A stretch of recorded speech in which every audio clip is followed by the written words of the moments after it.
The last major thing we're going to talk about is Sharia law.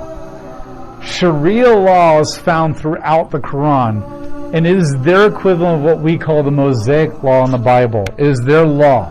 The difference is for us, we're no longer under the Mosaic law because the Christ has fulfilled, superseded, gone beyond, and done the law. He is the law and then some. And He is now our authority. For them, Sharia law is still enacted today. Still very much enacted today. Sharia law is the immutable, unchangeable, undeniable, irrefutable, divine law of Allah, and is the application of the teachings and examples of Muhammad as found in the Quran and Hadith. It is the absolute governing law over a Muslim's life. There are many, many passages in the Quran where it very clearly says this is what you're supposed to do. Like, you can only have 4 wives, or you cannot kill people who are Muslims. And there are other places where just the fact that Muhammad did it becomes Sharia law. And the same way we would say if Jesus did it, that's what's expected of us. That's what it means to be Christ-like. And so Sharia law is both found in direct statements in the Quran as well as things that Muhammad actually lived out. So technically jihad is Sharia law then, because that's what Muhammad did.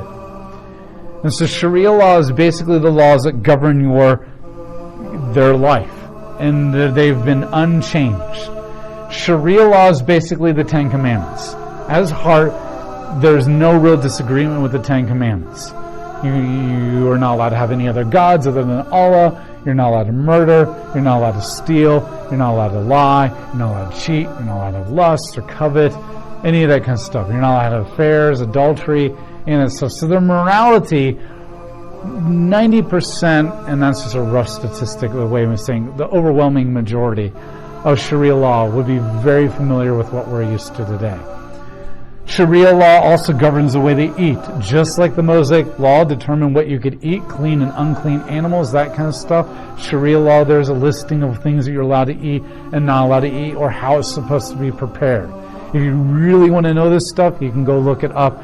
Sharia law also determines how you dress, males and females. Sharia law also determines how you go to the bathroom. You are to wipe your hand with your left hand because the right hand is the hand that you put out and shake. If somebody gives you their left hand, it's incredible insult. It's like flicking somebody off. It determines washings. Washings are a big part of the Mosaic covenant, cleansing. Even today, the Jews, if you see them, they'll have these double-handled cups and they'll pour them over their hands and their heads and that kind of stuff. And washings are a big time. And so Muslims will actually go in before they do something, and they'll take a cup or something and they'll dip in the water and they'll pour it down their back and over their body before they go into something to do a ritual or a prayer or whatever. I'm not saying they do that all the time, but that's a very common thing. So those are very common things. What I'm going to focus on now is like the things that are exceptional.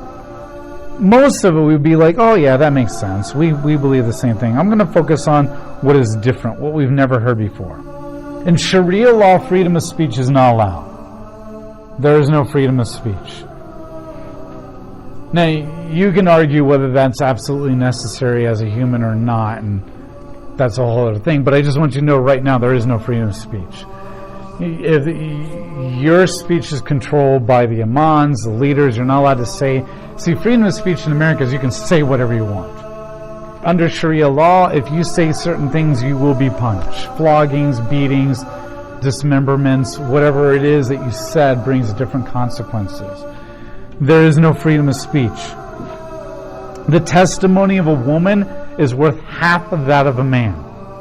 There are many passages in the Quran that say that if you have a testimony, you must have 2 women testifying to equal one testimony of a man. Her testimony is half of that which of a man. Her value as a human is half of a man. Her right to life is half of that of a man. So when you go into court, you must have at least 2 women who testify. Now this is huge, because when a woman testifies against her husband, it's not valid in court. And because most of that stuff is happening behind closed doors that only her husband know and her know, her husband can do anything that he wants. As long as nobody else sees it, it's legal. Because her testimony is worth half of it. That goes with divorce. If he's had affairs and nobody else knows about it except for her testimony is half of that of a man. Women are highly oppressed. And one thing that, like, even the liberals will say is women are oppressed in Islam. There's too much information coming out now you can't argue, and this is the hardest thing for the liberal, because here's the thing, the liberal media champions Islam as a religion of peace, at the same time it champions feminism. And the two don't go together. And so I've watched very liberal people, and I'm not saying there's nothing wrong with liberalism. I'm very liberal in a lot of things that I view and think. But I mean that radical liberalism. I'm not for radical anything. That radical liberalism, I've seen women actually get up and very angrily say Islam is a religion of peace. It's all this kind of stuff. And then the next episode on some news thing, they're showing in the Quran how women are being oppressed and how this is wrong and this is violating their feministic rights. It's like, you can't have, you can't have those both. That's not peaceful when a woman's being oppressed. When you're living, when Muslims in the Western world under a law that doesn't recognize religion as part of the law, how do they reconcile that? Part of it is two things. One is they don't recognize any other law than Sharia law. There is no, see, our Bible tells us to submit to our governments unless our government specifically tells us to do something that's completely contrary to the will of God. But other than that, for them, there is no other law except for Sharia law. So they might be under the law of America and something might happen, but if they can do their own law and get away with it, they will. If they get caught and punished by our law, well, then they see that as persecution, just like Peter witnessing and getting caught by the Roman government and going to jail. And they would see it as injustice. The other thing, too, is there's a huge movement to bring Sharia law into our governments. And in 2008, England actually passed a law that allowed Sharia law in tribunal courts. Tribunal courts for them is like their circuit courts or their lower courts, divorce, theft, that kind of stuff. But they did not agree with the punishments of Sharia law, so the Parliament said you can have Sharia law as long as both the defendant and the plaintiff agree to go to a Sharia law tribunal court and you don't enact Sharia law punishments. Because Sharia law punishments are beheadings, beatings, dismemberments, that kind of stuff. Rape even is a punishment in Sharia law, authorized by Allah. So they said that. Now, the problem is that a lot of lawyers went up in arms and said, well, what's the good of a law if you can't enforce it? That's dumb. You've basically insulted them. And then the other thing the lawyers said is, well, now you've allowed us a foot in the door now we've got a legal pretense to now argue for full-blown Sharia law. Because you've just said that Sharia law is legal now, which means now we've got a legal footing to actually get the punishments going. And that's what's happening right now, is the law lawyers said, that's what's going to happen, that's what's going to happen. And Parliament and all their tolerance said, no, don't worry about it. And the very next day, Muslim lawyers started now have a case for why they should be punished. The other thing you have to realize is that a lot of communities of Muslim people are Muslim people. They tend to stay in their own communities because remember, everybody else is infidels. Most Muslims live in Muslim communities. So what they have found is that they're punishing. So what's happening is this. So you've got a woman who's accused of having an affair. Well, her testimony is not valid. Her rights are not valid. So when they go to court, let's say she's innocent for just sake of argument. Let's say she's guilty. Either way, they go to court. She says, I don't want to go to Sharia law court. I'm in England and I know my rights are not going to be protected. Doesn't matter. Her testimony is worth half of a man. Her husband says you're going. That's her vote. So they said as long as the plaintiff and the defendant both agree. The problem is if she's a woman, she automatically agrees, period. Whether she does or not. So they go, and her testimony doesn't matter, so her husband gets up and just says she's having an affair. Case closed. She's guilty. No evidence necessary. because his testimony trumps her, and that's all that matters. The punishment for that is usually a beating within an inch of her life. And if she dies, she dies. She deserves it. So they'll go out and they'll alley and they'll beat her. Or you get caught stealing. They take you, they try you, you're stealing. Sharia law says your hand gets cut off. You do this in a community. You go in a back alley of a Sharia law tribunal court. Everybody there is Muslims. They all watch this happen. The only law that matters is Sharia law because Allah gave that to in England's an infidel. And when England then finds out that somebody's been killed or something like it's been happening, the only way you can prosecute anybody is if there's evidence and testimony. But this all happened in a Muslim neighborhood. And they're starting to see epidemics go through the roof now. Because so now the Muslim lawyers in the court saying, you allow the law, you have to allow the punishment, that's not legal. 2, now they can't prosecute this, they're punishing, but they're all doing it in Muslim neighborhoods. And England just basically shot themselves in the foot, and they're all saying they have done that. A lot of people in Parliament are like, man, did we make a mistake? But it's too late. That is now happening in America. They're doing the same thing, and and a lot of people in government are very pro-Islam. So I wouldn't be surprised that we're going to start seeing that soon. Remember, America is usually about 10 years behind Europe. That was 2008. Females can inherit property from their parents if there's no males alive, but they're not allowed to buy any property.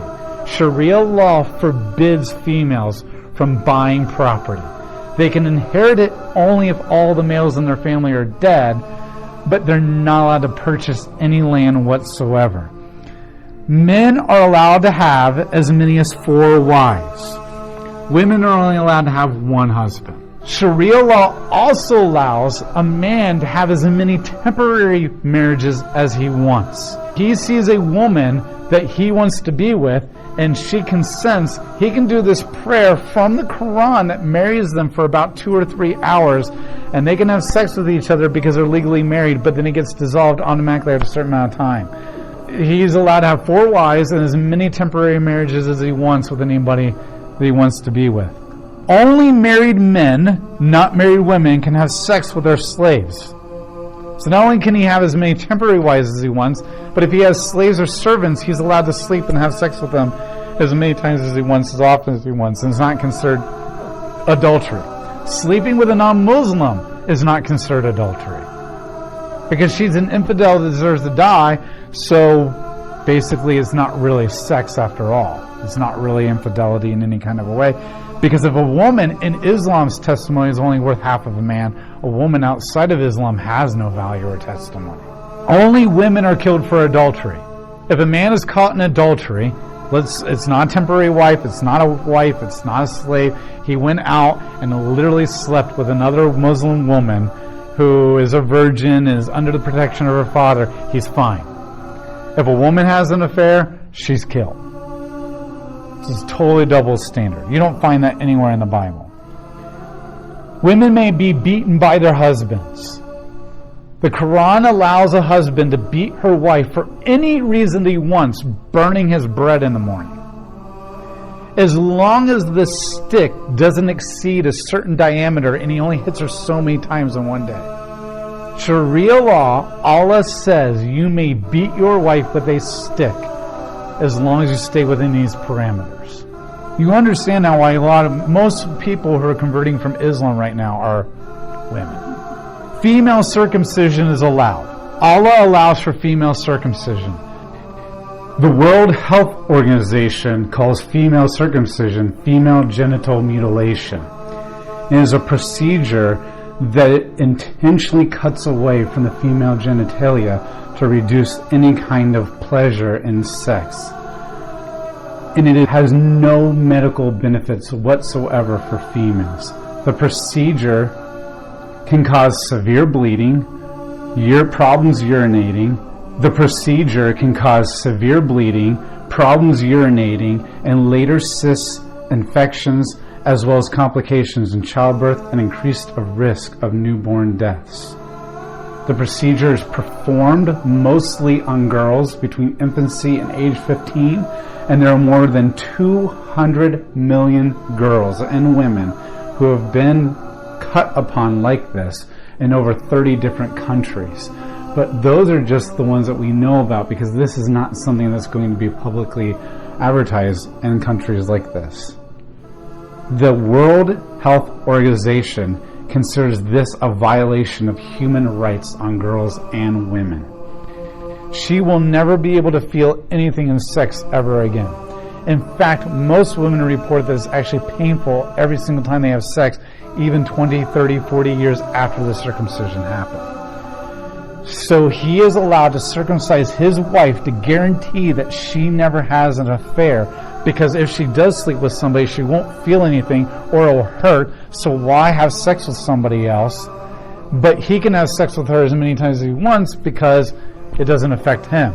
So not only is he doing this to her, removing the pleasure where they're supposed to be becoming one flesh and a gift from God that was given to her, but he's actually inflicting pain upon her every time he has sex with her. We have no idea how many women are actually circumcised, because in a culture where women are not even allowed to show their face and talk to a man that they're not married to or is not family, they're not going to talk about this kind of stuff. Even our culture, this wouldn't be very well known. However, many women who are converting to Christianity or getting out of Islam and are testifying now, their testimony, they're saying this is very common in Muslim countries. As mothers and daughters who are converting to Christianity, and they're finally getting the courage to speak out because now they're in a country where they're protected and a religion that gives them value, they are saying more than half of women in these countries are circumcised by their husbands. And Allah allows it. He doesn't command it, but He allows it. This is the character of Allah. This is the character of Allah. Women are required to wear the burqa. The burqa is not just a veil like on the wedding day.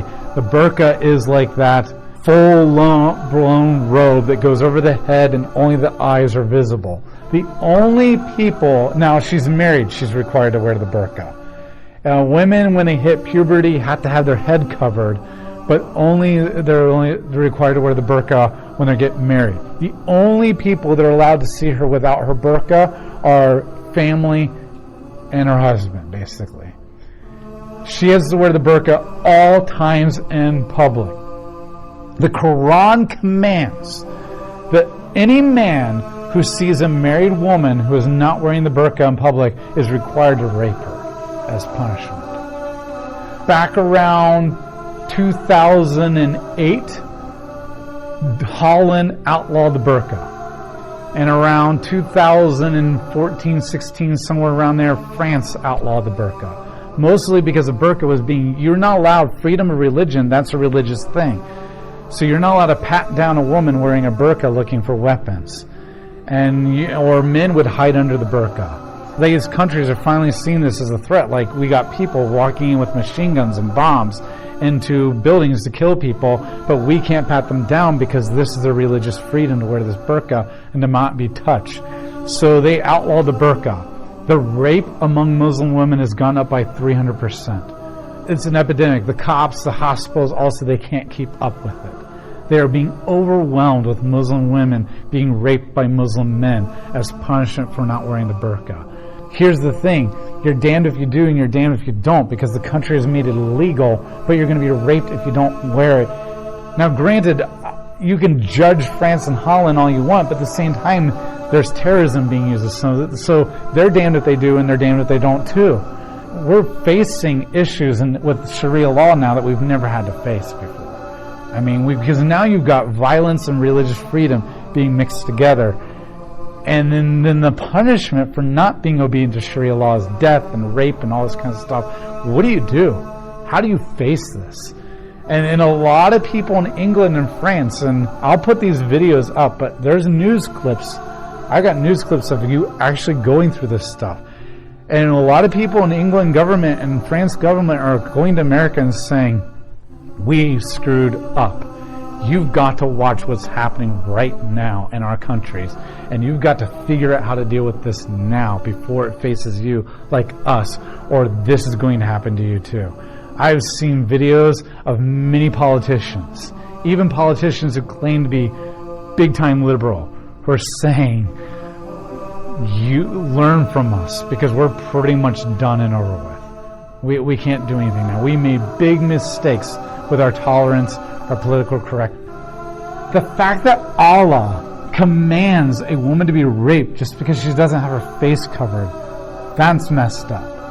And so you can throw the jihad, you can throw the violence, you can throw all of that out the window. Let's just pretend that none of that exists. Just this alone is horrific. This alone is horrific.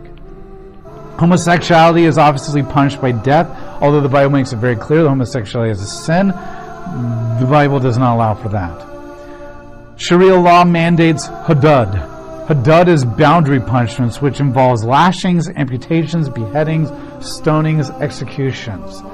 I don't want you to walk away in fear thinking that every single Muslim is like this.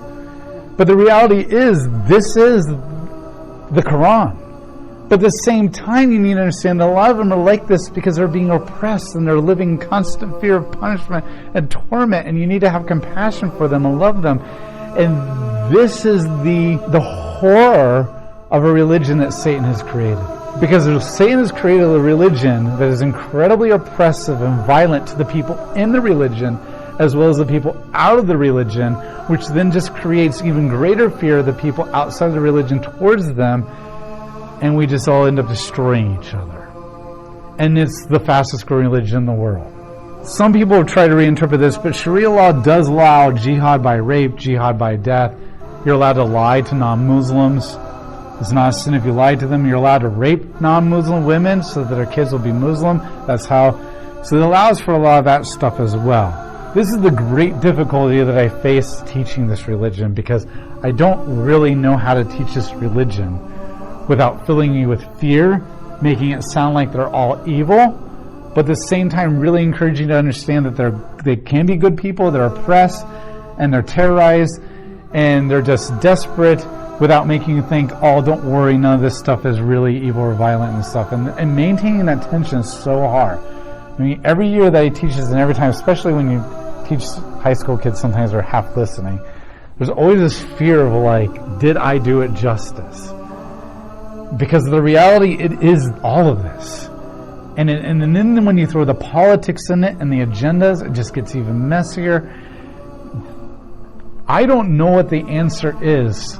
I definitely don't think it's closing our borders, because that is not biblical. But I don't think it's burying our heads in the sand and acting like, oh no, there's just a few people out there that are like this. I don't know what the answer is, but we're facing an incredibly difficult issue that somebody's going to get hurt no matter what decision we make. And my ultimate answer is, you really got to get the gospel to them. Because no politics can fix this. Just like Hinduism. I don't care how much money you throw at them and how many celebrities go over there, it's a religious issue. And I think once you realize how complex and how these religions really work, it just becomes obvious that the only answer is Jesus. Politics, money, government, none of this stuff. If it could fix it all, we'd be fixing it. But we just keep making it worse. So, please, I beg you, please walk away understanding the tension. Please don't throw me into one camp or extreme of another. I'm doing my best to try to present it for what it really is and who these people really are as human beings in a very difficult, messy religion to figure out. Symbols. There's one major symbol that they basically have, and that's the star and the crescent. The star and the crescent, we don't know and they don't really know. The star and the crescent either represents the sun and the moon, or moon and the morning star. The morning star is Venus. We'll talk about that a lot more when we get to mystery religion, or Freemasonry. So the morning star is Venus. It's the first star that rises every morning, and the last star, well, technically it's a planet, but it looks like a star. And the last planet that rises sets in the evening. And so the morning star is a very prominent star all throughout history. It shows up in warrior language, king language. It shows up in the Bible. It's just such a bright star that's so prominent in the sky that it's got all this stuff wrapped around it.